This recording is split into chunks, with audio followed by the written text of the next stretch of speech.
Hey, we are Texas Blockchain. This is our third episode podcast that we're running. My name is Shanti. I'm the head of treasury at Texas Blockchain, and this is Jake Spengros.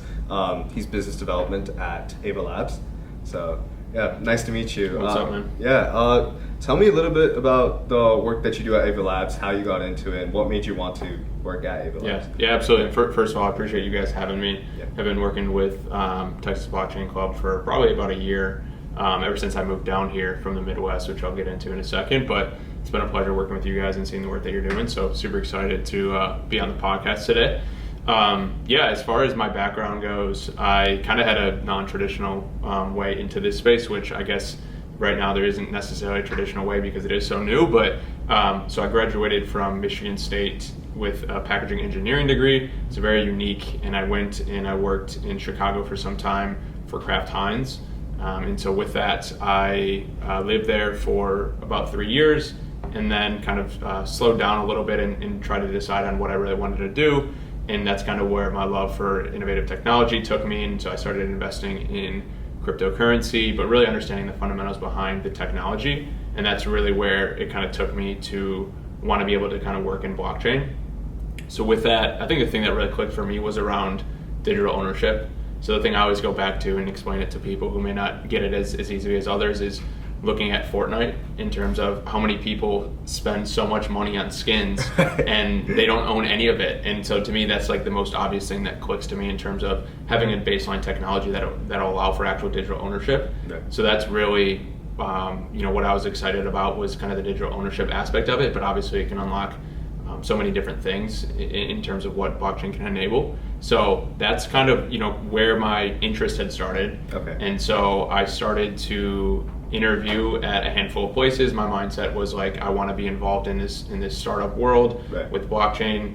I didn't really have a great starting point, as probably most people didn't. So I just started using different protocols on different chains, and Ethereum at the time during the bull was really expensive in terms of the gas fees, and so I kind of turned to Avalanche. I found it through various friends or Discords or Twitter or whatever it was. Okay. And so I started investing in different protocols, or LPing I should say, in different DeFi protocols, and really from there I was fascinated by the technology and started applying it a handful of different places. Wow. So that's kind of the story of how I got in. And when did you join Ava Labs? Yep. So I joined April of 2022. So wow. just over a year. So you went through that before. Yeah. So well, I on the very tail end of it. Okay.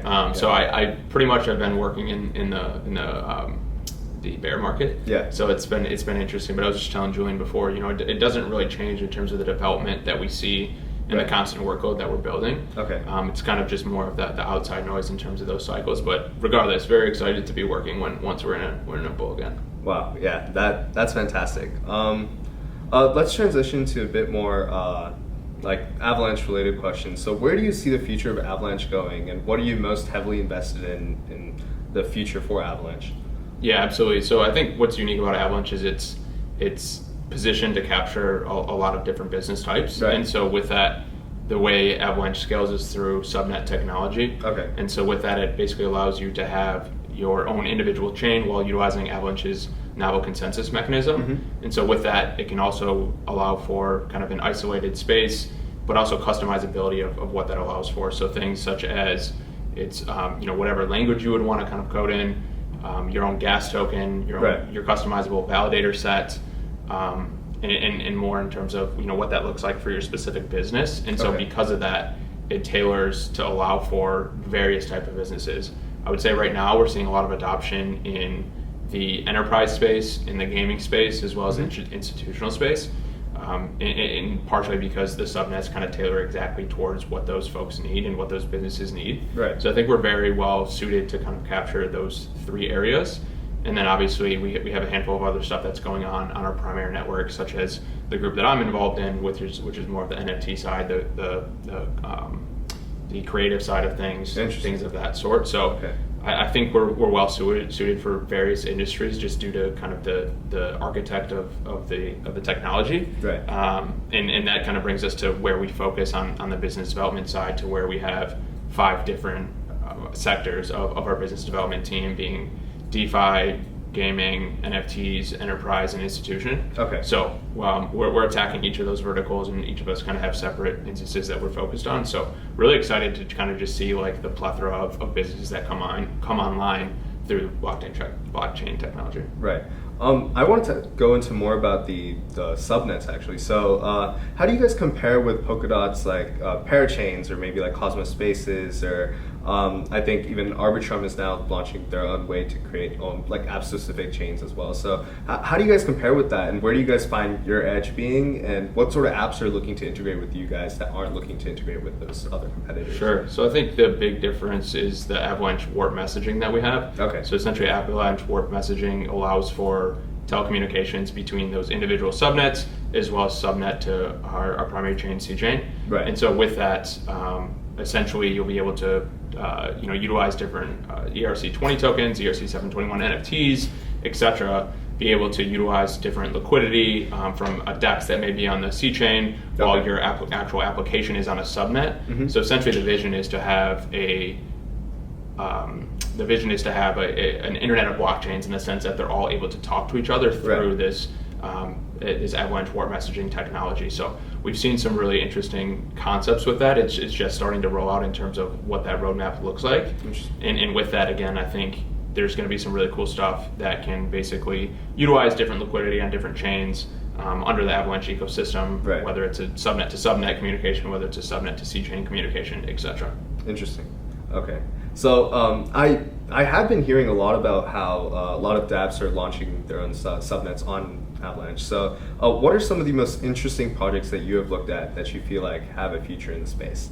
Sure. I think for me specifically, and where I sit on kind of the NFT side of things and the consumer application side of things, the few things that I'm seeing, the few applications that I'm seeing that are really interesting have been around loyalty. Okay. In particular, we're working with a team called SK Planet, which is one of the largest data and technology companies in South Korea. Wow. And so under this umbrella company, there's a bunch of, I think there's 100 plus vendors and retail stores that sit under this umbrella. Okay. And so utilizing an Avalanche subnet, what they were able to do is actually create their own umbrella subnet. They're able to KYB gate it so that every user that's joining is actually verified as a user. Oh wow. And with that, basically the thing that blockchain is enabling here is dynamic loyalty. Okay. So if I go to one of their vendors and I purchase something, I will get a dynamic NFT back that offers a token of loyalty. But the cool thing about this is now that it sits on a subnet that's interoperable with their 100 other vendors, I can actually take that token of loyalty and utilize the reward on a store that I actually didn't go and purchase from. Okay. So it really allows for customizability for the consumer, really. Okay. In the sense that you can really choose to see where you get rewarded, even if it's not at the same store you purchase from. So I think starting to see, kind of putting the consumer first and having this interoperable ecosystem to be able to utilize and cater towards the consumers is something that we're really excited about, and I think that's something that's actually tangible. Okay. We talk about loyalty and kind of what that can unlock through blockchain technology in the future there. Right. And I think having something that's tangibly different right out of the gate is something that's super important, and I think allowing for that interoperability between these umbrella companies is something that stands out. Obviously, when you move towards a few years down the line, a thing that excites me is around being able to actually sell your loyalty, which is a very fascinating concept, obviously. But there's phases to kind of get there, and I think these brands will have to come on board, and they'll have to look at what is phase 1, what is phase 2, what is phase 3, and obviously actually being able to tokenize and sell your loyalty on a secondary market for whatever value it may be. I think that's an extremely fascinating concept that we'll get to, but phase 1, I think we'll see an advantage of interoperability between these umbrella companies. Okay, interesting. I do think that what is that grant structure that AVAX has for giving out? I think it's the AVAX Multiverse, right? What are you guys looking most to invest in right now? So you're on the NFT side. So what are the projects that you guys are most invested in? Are these projects like FriendTech that recently have come out on like Base, or are they like general like messaging applications? What are you guys looking for in the space? And who are those next founders that you guys are going to choose to give that grant to? Yeah, that's a great question. So for us, we don't necessarily have a straight up strict kind of fundamental program of what grants look like. Right. We do have Multiverse. Multiverse, as you had mentioned, is focused on bringing in subnets, but more importantly, or more accurately, what that program is tailored to is user incentives. Okay. So if a team came on and built out a subnet, basically there's a fund there that we work with teams to understand, what a deal could look like that will then provide AVAX for them to go and incentivize users to come and use their subnet. So that's what the multi-program is. Oh, okay. In terms of, a strict grant program, right. The way we typically like to do kind of business on the BD side of things is really work with different teams to understand what they would need money for. Okay. So it's not necessarily a place where anyone can just come. It's more so working with these teams to understand, okay, they have a product, they have a roadmap, they have partnerships, and in order to kind of get to that end goal, right. They need money to build products. I think different BD teams work in different ways, and they structure deals in different ways, and what we like to do is look at more so what does this team need to build a proof of concept, a product, etc., to kind of get to from point A to point B, rather than looking to spend a ton of money to solidify a deal or guarantee, a minimum guarantee on marketing spend, etc. We really want to put something, our monetary commitment, into products that are hopefully going to power the next generation of kind of users. Interesting. And what do you think the next generation of these crypto users are looking for whenever they enter the Avalanche platform or any other crypto platform? Where do you see the market going right now? I mean, I think that's a great question, and I think for me at least, like the most obvious answer is first and foremost, there needs to be a consumer experience that's just as good as these Web2 applications. Okay. So with that, I think early on in this space, we've seen a lot of tech founders, we've seen a lot of VCs, we've seen a lot of tech-focused folks building in this space, right. But I think we actually need to bring on some more of like the creators that are actually going to be building the UIs, going to be building the UXs. That's going to lead towards that good user experience. I think since I've been working here for the past year and a half, we've really started to see a shift in terms of how builders are thinking about that user experience. Okay. But especially early on, there was definitely a lot less thought into that, and it was more about what the product can power. But really, if the consumer experience isn't up to par with what consumers are used to, you're not going to gain that user base in general. Okay. So thinking about things such as on-ramp checkouts, thinking about things such as email login, essentially extrapolating the different tech that enables it, but still allows for it, is really what I see as kind of one of the catalysts to onboard people. And obviously, that's just one piece. You need products and you need applications that lure people in. But I think you need to have that, and you need to have the good user experience on the front end and back end to basically pair together. Okay. So I kind of think about it in the sense of, when we were looking at Web2 adoption, when we were looking at phones, etc., like social media applications were one thing that really, really kind of took to the next level of that user base. And I think we're still waiting for, that killer use case or that killer application that'll bring a lot of people in. But I think those two things need to basically pair with that in order for everything to fit together. Interesting. So do you think that Web3 sphere should be completely abstracted away from the customer, or do you believe that there should be some aspect of it that is shown to the customer so that they can understand the features of it? Like, where do you believe the line is drawn between the customers and the actual infrastructure that we use? That's a great question. I don't necessarily have the answer for that yet. Okay.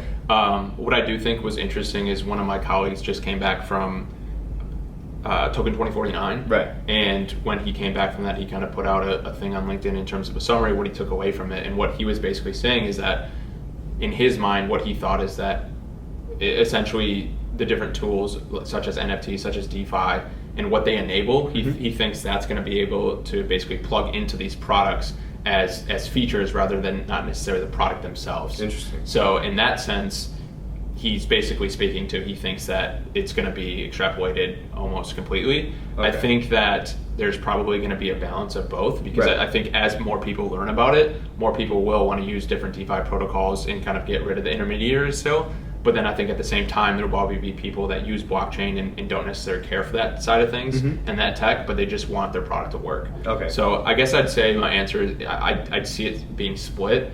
I would say probably the masses is going to be more tailored towards the side of not caring about the technology. Right. But I probably do think it is important to have some stuff that is more crypto native, and if you want to take more control of kind of your finances or whatever application you're using and understanding it, then it can probably be a little bit more gated towards Web3 crypto natives. Interesting. Vice versa, we do have a product that launched that's called 01. Okay. Essentially, it's an NFT minting engine and platform, and the way they've set it up is they've offered both, right? So it's a user login, or you can use your MetaMask. So that could be another way to tailor towards kind of both of those communities. but I think the demand of how products succeed will also kind of tailor towards how builders will look at that in the future as well. Interesting. Okay. And I want to ask for like any predictions that you have for the future market. Do you think there are like other sectors, like maybe Japan, I see is a lot of products are being launched over there where social NFTs and social dApps are taking off over there. Things like live streaming and even just normal social applications over there. They're taking off in the crypto space. Do you believe that there's some future over there? And do you think that after the US seeing other countries implementing it, do you think we will start learning from them and implementing it into our own lives as well? Yeah, absolutely. Yeah. That's definitely something I've been seeing in my day-to-day is around Korea Blockchain Week and Token 2049 in Singapore were both a few weeks ago, and all I heard was kind of raving reviews around the energy within those areas, you know, how they're adopting this technology or other than us. And so I think, you know, hearing that perspective and working with these enterprises and brands in my day-to-day, you really see how they're kind of thinking about it. And with that, we've already worked with a handful of projects, like I had mentioned, SK, Planet in Korea, that's diving fully into that. So to give you perspective, you know, their company has a Web3 department, they have a Web3 budget, they have people focusing on that already, engineers, etc. They're building everything out internally. Versus a lot of these brands we're talking to in these enterprises, they're just not there yet. It's more on the educational phase. A lot of times the folks that are in charge of anything that's Web3 related are either vice presidents of innovation or vice presidents of marketing. And so they're just a little bit behind in that sense. And I think one thing that will really get them over the hump, hopefully, is as these applications be built out in other parts of the world and there's tangible ROI that's seen in those applications, finally taking a product that fits out of the box to these enterprises, but more importantly, bringing an ROI case study of how blockchain technology improved their business or brought them more revenue or whatever it may be. I think that's hopefully will be an aha moment and kind of a light bulb moment for a lot of these enterprises in kind of the Western side of things. Interesting. So I totally agree with you. I do see that's how things are playing out. Obviously, there are different companies and enterprises and brands in the United States that are more innovative and forward-thinking than others that are already working towards this. But obviously, you have the concern and the topic around regulation and what people want to do and don't be doing in terms of what that looks like until more regulations are set. But there's definitely, you feel in terms of the Asia in the Asia region, there's a lot more kind of activity and productivity going into products. So it's super interesting to watch, and we're learning from things from them every day. We have a head of Japan, we have a head of Korea, so it's always great to get insights from them. Interesting. And how is AVAX focused on education inside the United States? What are these programs that you're giving out to people like me, like students, or maybe even professionals that are already working in the space? What sort of programs are available for us to learn about the AVAX ecosystem and eventually give us the motivation to build out and seek funding or grants? Yeah, that's a great question. And for us, we actually just came out with the Avalanche Academy very, very recently. And so with that, we kind of have two sides of things. I think there's one module that's a little bit more on the just general education of blockchain, but then we just came out with a module that's more focused on developers and what it takes to actually build an Avalanche. So I think, to your point, one of those things that's really important is that education piece, and I think there's different varying levels of education, but starting to kind of have a ground base of coming from our team and building with our developer relations team and working with universities like you guys, I think is the way we're going to see that. So really thrilled to continue to see our DevRel group be built out and continue working. And so, yeah, as I mentioned, I think on our main website, we have now an Avalanche Academy that you can learn in terms of more of the general stuff, or you can go and learn in terms of more of the deep tech and actual the developer side of things. So with that, I think even there comes a certificate that says like you've gone through these courses. So I think it's something that's really great for these students that when you guys have free time, if you guys have free time, to go and play around with some of these things. And not only is it great to learn, but obviously it's a great resume builder as this technology just gets more and more prominent in the business world. So super excited about having that feature and allowing for folks to come in and really learn from themselves based off resources we're putting out there. Okay. And in the current regulatory climate, how's AVAX navigating all this mess that's going around in the United States? What steps are you guys taking to ensure that AVAX, or generally Web3, is going to make it through that regulatory cloud? Yeah, that's a good question, and I don't think it's a straightforward question for anyone. Yeah. What I would say is our subnets are allowing for that flexibility, right? Okay. So whether it's if things are going to need to be KYC gated, whether Right. it's validator sets are going to need to be regulated in different ways, allowing that customizability of how these subnets can be built out for your individual application and business, I think is allowing for the flexibility of, depending on what those regulations come down and look like, they can kind of tailor those things towards what that looks like. So I think that's one thing that was always and is always super appealing to some of these businesses and enterprises is that flexibility of subnets. And so whether that's the flexibility to build towards your specific business and your specific operations, or whether that's the flexibility to build towards these regulations that may be coming in the near future. So I'd say that's kind of how we're positioning ourselves, and always listening and staying aware of kind of what's latest and always adapting. I think in any startup that's super important, especially in an industry that's forging forward without regulation. So I'd say that's kind of how we're navigating it. Interesting. Are you guys looking, what are the most exciting things that we can be waiting on an Avalanche to release in the upcoming 1 or 2 years? Is there something that you guys are waiting to make a big reveal for, or what are these new things that you guys are working on? Yeah, I think, at least on my side, obviously I'm a little bit more tailored towards the creative, the consumer app, and the gaming side of things. And so one thing that I'm excited about is the Gunzilla game.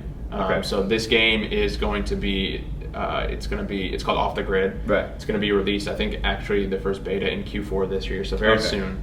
And it's going to be released on PS5, Xbox Live, and PC. So I think to have a game that's actually going to be released on a console that everyone plays, I think is going to be a super exciting opportunity. And I think that's one of the big bets we're making in terms of adoption is on that gaming side. So with that, utilizing the blockchain to allow to own these digital assets, kind of going back to my aha moment of why blockchain technology is important to digital ownership. This is exactly what I envision, right? So super excited for our gaming team to kind of speak to those specific use cases, but also offer these games that people actually enjoy playing. I think up until this point, there's been a lot of, play to earn, quick to earn type smaller games that really didn't have any exciting gameplay. It was more essentially just yield farming. And so I think that's something that's super exciting, because that's something I can take to any of these university students that probably don't care about blockchain. I have a younger brother who's in the same boat, but he loves the game. So I can take him to this, and he can start to realize the power of true ownership digitally. And so super excited about that. So we have a couple games that are coming out in that light over the next. Another one is Shrapnel, which is really big. Which I've actually played Shrapnel. There you go. The demo. There was the big demo at Consensus. So I would say there's a few games that we're really looking forward to. I think we're continuing to forge on the loyalty side of things, which I think will be really big. I'd say most every brand right now is looking into what that means for their next generation of consumers and what that loyalty looks like. I think if you're a vice president of innovation right now and you're not doing that, you're not doing your job correctly. But I would say those things we're super excited for. And then on the institutional side, our institutional director Morgan is working on a real world asset initiative to bring different things on chain. So super excited to see what she'll do. And kind of in that same light, we actually have a product that's launching in Q4 this year. That's called Minaswap, which is essentially it's from the folks at Cool Kicks, which is out in LA. And it's like a sneaker shop, streetwear, things of that sort. And basically they're allowing for this platform to tokenize these assets to buy, sell, and trade with more liquidity. They also have a vault that basically they control all the supply chain and logistics for you. So I think seeing more stuff like that where users are already using applications like this, but the blockchain is just extrapolated away is something that's going to be really exciting. Interesting. And I definitely see a world once blockchain scales to a point where we can start having open world games like Cyberpunk or GTA on chain, and these kids won't even know what sort of things they're buying and what sort of value they actually have on the chain. Then I feel that's when we'll reach a point where it's now is when we start abstracting away blockchain from everyone, and it just becomes part of our daily lives, kind of like the internet now. I totally agree. I think onboarding folks to those applications that's going to allow them to have that aha moment is really important, because I agree with you. Once these different gamers start to use things and they realize the work and effort that they put into it actually offers a monetary gain. I think that's important, and they'll start to realize and start to care a little bit more, right? So, yeah, that's a great point. Interesting. Yeah. I wanted to ask, are you guys offering any opportunities towards students? Are you guys looking to like new college graduates or like maybe internships that you guys are offering students? Or is there any branches open for people or students who are listening to this podcast, or maybe new graduates that are also listening to this podcast as well? Yeah, for sure. I think, that along with our DevRel team continuing to be built out are two key focuses for us. Okay. I think, working with the generations of these college students and these Gen Z folks that I think are going to be really native to Web3 is super important. Right. And so with that, I obviously had spoke about what our DevRel team is doing, but even more so, our head of community came on board a few months ago, and he's starting to look at how can we get these universities involved. So I think there's one piece of the kind of community university relationships, and then the other piece is looking at like actual positions and internships and things of that sort. So I know last summer we opened up positions for interns, and I think we did again this summer. So It's something we definitely want to continue to do, and really like just like any growing company, our goal is to source the most talented people out there. And so our company is always open to kind of looking at different applications and trying to work with students to give them that experience, but also hopefully if it works out, bring them on board. With that, again, on more of the community side, we're starting to forge a program that is hopefully going to get these different universities and school programs more and more involved.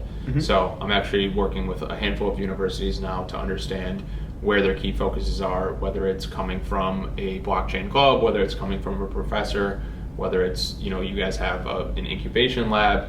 It's been really great to see kind of how Texas Blockchain Club has evolved, and I think understanding how you guys are thinking about those things and then plugging our resources into those is a way that we can continue to work with different students like you guys. So I think there'll be more insight in terms of how we're actually working with different universities, and I think obviously the low-hanging fruits of working with teams like you guys to validate different validators, to get involved with different accelerators. I think there's going to be there's a framework that's being worked on for us right now. And so I think definitely by early next year, it's going to be a really great and easy path for these students to understand why Web3, why Avalanche, and how we can get involved. Well, last topic that I wanted to touch on, how does AVAX do anything in regards to decentralized governance? And do you guys have like your own proposal drafting method that you guys have, kind of like Ethereum? How do you guys structure that? Sure. So right now we don't. We have forums that people can go and discuss, and it's something that we're always 100% looking into and open to hearing feedback. I think we love to hear feedback in terms of open discussions on socials like Twitter as well. It's the intention to 100% to move towards that open governance, but right now as the protocol got built out, as things are further developing, it's not open right now, but it's on the roadmap to open up eventually for sure. Thank you guys for tuning into Texas Blockchain's podcast. This is our third episode, one of our specials. Thank you, Jake, for coming onto our podcast and educating our students about AVAX Labs and what you guys are doing in the space. Yeah, absolutely. I appreciate you guys having me on, and look forward to working with you guys closely and seeing how your team develops. Sure.